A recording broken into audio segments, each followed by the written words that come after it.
Welcome back to Reading Bear. Today, we will take a look at some new malicious compliance stories. And if you enjoyed my content, please don't forget to subscribe to my channel and post some bear emojis in the comments. Let's go! The first story is titled, "Call the HOA because my yard is devaluing your house?" Alright, I'll have it clean by the inspection date. This is a story of my mother's. She has always been incredibly hard-headed, but this sticks out a lot from my teenage years. Once a year she always had us pull everything out of the garage, lots of boxes. My mum has a concerning amount of possessions, so we could go through it and clean, reorganize. This particular year the couple who own the house across from us, flippers, were in the process of selling their house. Unhappy with my mother's unsightly driveway covered in boxes soiling their good image, they made a call to the HOA. By the time my mother received the letter, the mess had been put away, but they decided to get her on a few other complaints such as the bikes against the side of the house and the patchy gravel. She had 2 weeks to have everything up to standards. Petty and easily frustrated, my mother knew immediately who called since the couple had come over and told her flat out with their renovations they were selling that house for way more any other house in this neighborhood and would appreciate if she respected that by keeping her property on par.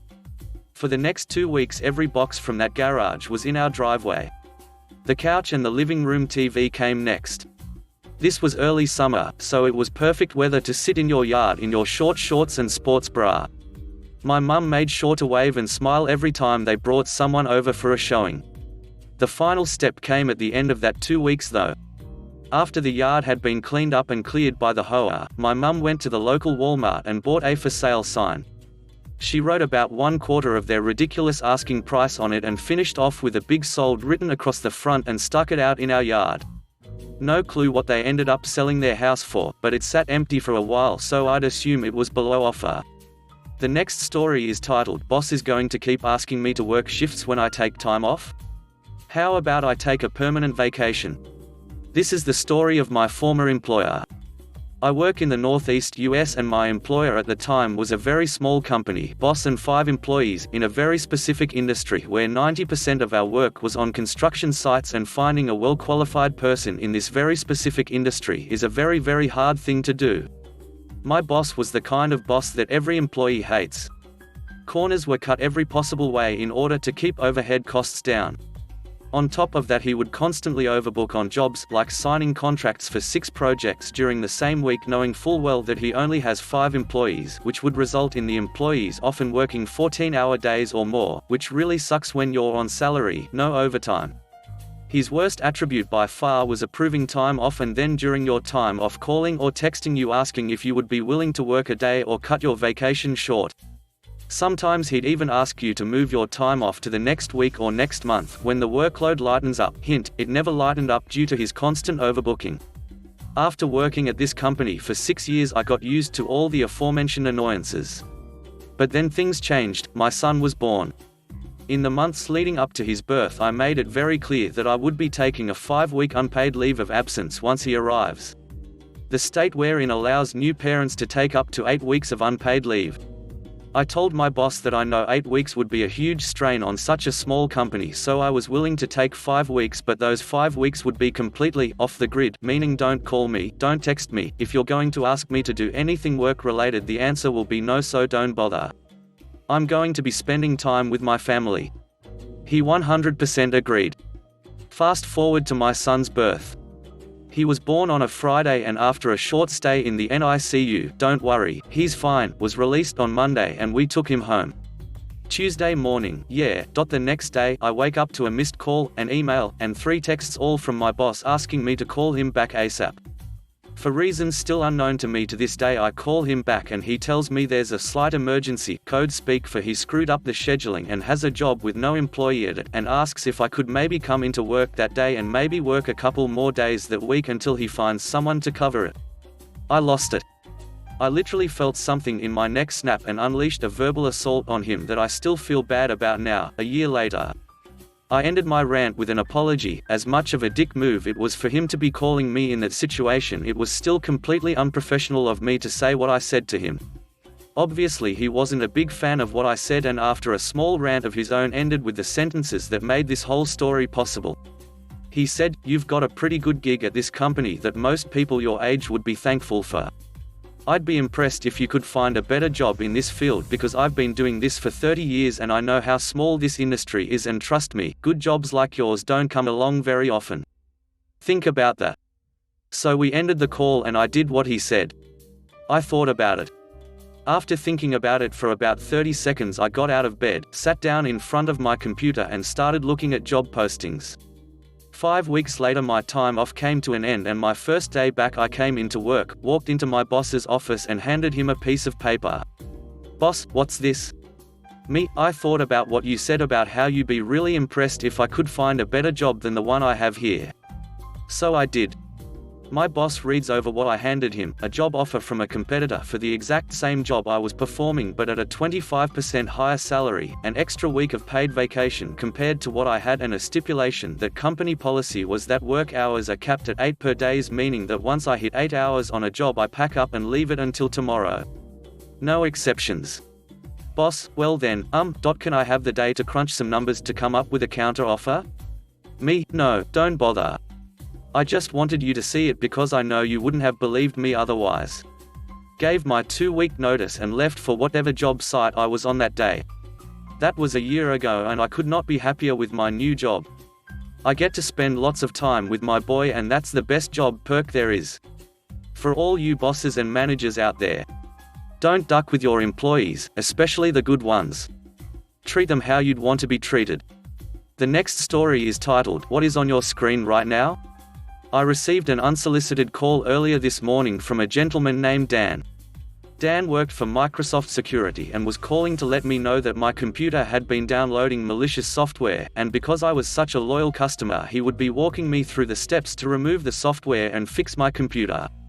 In case you didn't guess, Dan did not work for Microsoft, my computer was not infected, and he was not going to help me. Our conversation began. "Dan, are you near your computer right now?" Me, "Yes, why?" Dan, "I'd like to help you check it for issues." Me, "Okay, give me a minute." At this point, I spend a couple minutes finding my laptop and getting it booted up. Really, it only took about 20 seconds, but Dan didn't need to know this. Once I was at my laptop, Dan continued. "Dan, what do you see on your screen right now?" Me, "What was that?" I wanted to make sure I heard his question correctly. Dan, "What do you see on your screen right now?" Me, "Well, I see my desktop."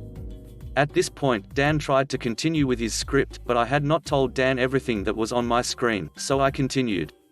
Me, "There's a clock in the bottom left corner, the time says 10:30 AM, the date is December 3rd, 2017, there's a Wi-Fi signal with full bars, there's a volume meter but I have it muted right now, there's a battery indicator showing my laptop is 27% charged." Dan tried in vain to interrupt me, but there were still more things to tell him. Me, "There's an icon called My Computer, an icon called Recycle Bin, an icon called Google Chrome." You can see where this is going. I proceeded to read off to Dan each and every icon, shortcut, folder, and file that was currently displayed on my screen. Dan never got a chance to get a word in edgewise. Finally, after about 4 or 5 minutes of meticulously letting Dan know exactly what was on my screen, he asked me a question. "Dan, can you right-click on my computer?" Me, "Sure, no problem." "Do you know where that would be located?" Dan, "It should be on your desktop." Me, "I know, but I can't find it." "Do you remember what it was next to when I described everything to you?" Dan, "It should be next to Recycle Bin." Me, "No, Google Chrome is next to the Recycle Bin." After a few more minutes, Dan successfully navigated me into the Start menu to open up a run box. Dan, "Okay, there should be a field in the run box. Is it empty?" Me, "No, it has something written already." Dan, "What does it say?" Me, "The first one says MS Info 32, the second one says CMD, the third one says Regedit." After going through all the items in my run box history 11 to 12, Dan let me know that he would need to call me back in a few minutes. Despite my pleas for help, Dan hung up. Apparently I wasn't supposed to follow his directions so well. The next story is titled, "When Retail Customers Feel Entitled to Extra Discounts for No Reason, So You Give It to Them." I worked at a pretty popular department store for years, and I have to say that the customers this store breeds are the worst of the worst. This store is probably 90% of the reason that so many customers feel as entitled as they do. The cashier had the hiccups, it was incredibly annoying, isn't there anything you can do for me? Was an actual honest-to-God complaint one lady had for me when I was a supervisor. So anyway, I was covering a break-up at the registers. I was a supervisor at the time and I had also already given my 2 weeks notice. I was beyond fed up. It was like spring of my senior year all over again. I had no more ducks left. So I'm up at the registers, and this lady who couldn't have been more than 40 comes up with a huge cart full. Anyone who has worked retail, you know this woman. She's got the hair, she's smacking her gum at me while she talks on the phone. The entire transaction is delayed because I need her to pay, and she starts to ignore me because apparently I'm the rude one for interrupting her phone call. She proceeds to tell the person on the other end, "Give me a second," and finally turns to me and says, as if I'm an impatient child testing her last bit of patience, "Yes? Here's your total, ma'am. Do you have any coupons or rewards to use today?" She nodded, and here is when she drops a few clippings on the counter in front of me, ignoring my outstretched hand, and turns her attention back to her phone. As soon as I look at the coupons, I see that none of them are usable. She has one that is $10 off your menswear purchase of $50 or more. She has all women's clothing. The next coupon expired 2 months ago. Another one doesn't start for another week, etc., etc. So I try again to get her attention. She's just as lovely and accommodating as the last time. She rolls her eyes, tells the person on the phone that she will have to call them back, and gives me another sharp yes. "Sorry ma'am, this coupon is expired, this one hasn't started, and this one is only for when you purchase $50 worth of menswear. Do you have any other coupons or rewards?" She stares at me like I had just called her mother some unsavory name. Excuse me, what? What could I do but shrug helplessly? You have got to be kidding me. That is the entire reason I came out here today, to use those coupons.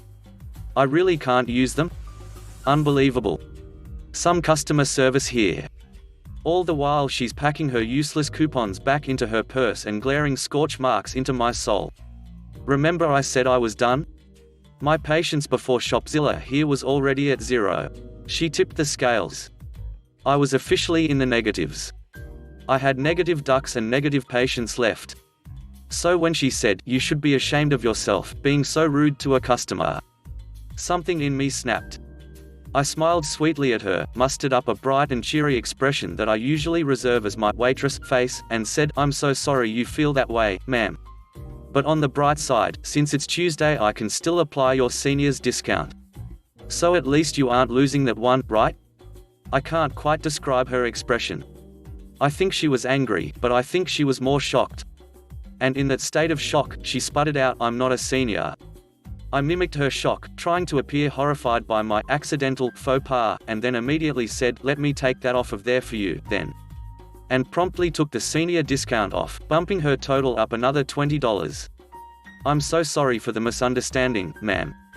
Oh boy, she was pissed, but like I said, I think she was more shocked. She seemed a little dumbfounded. She paid, she took her stuff, she left. I will take that petty moment of satisfaction at her horrified expression to my grave. It was even worth the write-up that I did end up getting after she called the store and gave my manager a piece of her mind. The next story is titled, "Reimburse Me or the Police Will Get Involved." Okay then, let's get the police involved. So I work in customer support for a mobile network provider. The way our company works is that after training, you enter a 1-month testing period where you answer phone calls under close supervision. At the end of the testing period, they either let you go or transfer you to a permanent position on one of the teams. I was a few days away from the end of the testing period when I get one heck of a phone call. I spent more than an hour on that one. It hurt my final score at the end of the month. The customer told a tall tale about how when she was trying to pay her debt to the company, she racked hundreds of shekels worth of debt in unincluded users. The sales representative was rude to her and refused to let her pay, so she took a picture of him and left. The reason the call took so long is because she kept telling the story out of order, adding and changing details and going on tangents and rants. It was very difficult to get the story straight. I felt like a detective trying to piece together the clues into what actually happened. Every time I read the story back to her chronologically, she added or changed something in the middle or went on a tangent about how she's a polite British woman and we shouldn't hire people like that representative to represent our company. Eventually, I got her to settle down on a version of what happened. I looked through the records and saw that according to the representative, who was a lot more concise than her, she was the one being rude, yelling at him in English, a language he barely spoke, and taking his picture without his consent. I didn't tell her that, I just politely instructed her on how to pay her debt via the phone. She sounded nervous. I told her that until the debt is paid I cannot make the changes in the account, including adding a report. So reluctantly she gave me her credit card details and the debt was paid in full. I reported on what she told me and moved it along to my superiors. A few days later my testing period was over, and despite the tragedy of a call I aced it and got transferred to the illustrious email department, which is what I wanted. It's much more chill here and I can work at my own pace, not having to rely on the customer or the supervisor to work faster. Also, I could take my breaks whenever I felt like it. Everything is fine for a couple of weeks until I receive a new email telling a familiar tale. It was an enraged recounting of the same story I heard on the phone, except much more elaborate, with more details I never heard before, such as the involvement of another person, or that the representative assaulted the customer by trying to impede her exit from the store. The customer complained that she's been cheated, and expected the representative to be fired, but she saw him again at the store and was outraged. She was under the impression that her paying her debt meant we will listen to her and fire the representative. The email ends with the following demands. Fire the representative. Reimburse her for the money we stole from her under false pretenses. Apologize to her in the form of extra compensation and a personal phone call from a high-ranking manager. If we did not comply, the police will get involved. So I complied with the second part, and we got the police involved. You see, while reading the email I noticed that the address she emailed us from had a different surname than her account or the credit card information she provided. And lo and behold, the email was actually her real name, while the other details were fake. Turns out she was indeed a polite British woman, a British woman overstaying her visa for over a year that was now using a fake identity in Israel. How's that for false pretenses, idiot? As we discovered later, she was also wanted for numerous accounts of fraud where she didn't pay for services or claim compensation for stories that later turned out to be false. Just like she tried to do with us. We called the police but they couldn't find her since the physical address she registered on our site was also fake. So we called her back to the store to apologize personally. She gladly obliged. The police were waiting for her. Neither I nor the representative she implicated were there that day, unfortunately, so we didn't get to see the look on her face. She was fined a hefty amount and then deported back to the UK. The next story is titled 3 + 3 + 1.5 = all you're getting is a half hour, tops. Years ago one of my employer's clients decided to set up a new office in Fort Wayne, Indiana, and I got chosen to spend 3 weeks there getting the new space set up. Also chosen for the job was a guy from another division's Chicago office, Dave. I'd never worked with Dave before, but from the start I didn't like him much. He was never less than 15 minutes late, he lumbered like a zombie, and I caught him dozing off more than a few times during the first week on site. Still, he was the closest thing I had to a friend in Fort Wayne, so I invited him out to the bar on Friday for all the company-funded booze we could drink. I wish, he says. I'm going home and passing out until Monday, the commute has been killing me. Wait, what? It seems Dave's boss had been a dick, and, instead of paying for a plane ticket, hotel and rental car like my boss had, he'd instructed Dave to drive. From Chicago, almost 3 hours away. Me, dude. That is like, totally no bueno. 6 hours a day just driving? Dave, yeah, it sucks. Me, still, it'll be killer money. That puts you at what, like 70 hours this week? Jeez. Make sure you put in for your gas and tolls quick though, the last time I had to get reimbursed for expenses it took him over a month. I could see what little light Dave's eyes held fade. Dave, they're not paying for any of that. Hearing that I put in a call my boss, who was as puzzled as I was. If he'd worked for our division, he'd be paid for his drive time and expenses at least, and we were both pretty sure it was corporate edict and not something individual divisions could choose not to obey. Unfortunately, neither I nor my boss had any say in the matter, and neither of us were familiar with Illinois or Indiana labor law, so all we could do was advise Dave to save his receipts for the IRS and complain to our. On Monday, Dave was late again. After an hour, I was worried and called his cell phone. "Dave, I just passed Portage, making pretty good time all things considered. I should be there in about 2 hours." Dave sounded perfectly happy about it, so I figured he'd been required to stop into his office before heading out for some reason. Me, "Okay, Dave. I'll see you then." When Dave arrived a little after 11, the first thing he did was take a 15-minute break. Long drive, I understood. There was still most of the day ahead of us, and after the break Dave finally got down to business booting up his computer. He had barely logged in when he stood up and announced he was taking his lunch. Okay. Something was going on, but I hadn't the foggiest idea what. After lunch Dave finally got around to some work, putting in a good 20 minutes reading email before stopping by to see me. "Dave, I'm gonna take my second 15 now, then I'm heading home." Me, what? Dave, grinning like a nut, "Don't worry, I spoke to HR over the weekend." I didn't see Dave on Tuesday, his cell phone was going unanswered, and neither my boss or I had any luck finding out why. We didn't try hard, not our zoo and not our monkey, after all. Ditto for Wednesday, but whatever, he's probably just sick. And then on Thursday, I see Dave. Before work. At the hotel breakfast buffet. Me, Dave. "I was getting worried when you were no-show the last 2 days." Dave laughed a little and after we'd piled our plates with bad scrambled eggs and burned sausage, told me a story. On Monday the client had noticed him coming in late, doing no work, and leaving early and called our company to complain. Dave, in turn, was called into a disciplinary meeting with his boss and local HR who were prepared to terminate him over putting in for 32 hours of UN-earned overtime the previous week and not working at all the day before. Dave said they were serious, too. One of the guys from building security interrupted the meeting to deliver a box containing the personal effects from his desk. Dave had an ace though. Well, 3 aces. An email from his boss instructing him to drive to Fort Wayne every day at his own expense as a change in work location. 1. An email from corporate HR telling him that while he wasn't required to work overtime, he was required to report any overtime worked, including driving to or from a client. 2. And a page from his division's employee manual. 3. Which covered paid breaks off-site. He then informed them that he was not working any more overtime and, after 3 hours driving in, 1.5 hours of breaks, and 3 hours home, it left him with just a half an hour a day to do actual work. Less, actually, if the traffic was bad. Oh, and that corporate HR was willing to stand behind him on it. He'd just spoken to them before the meeting.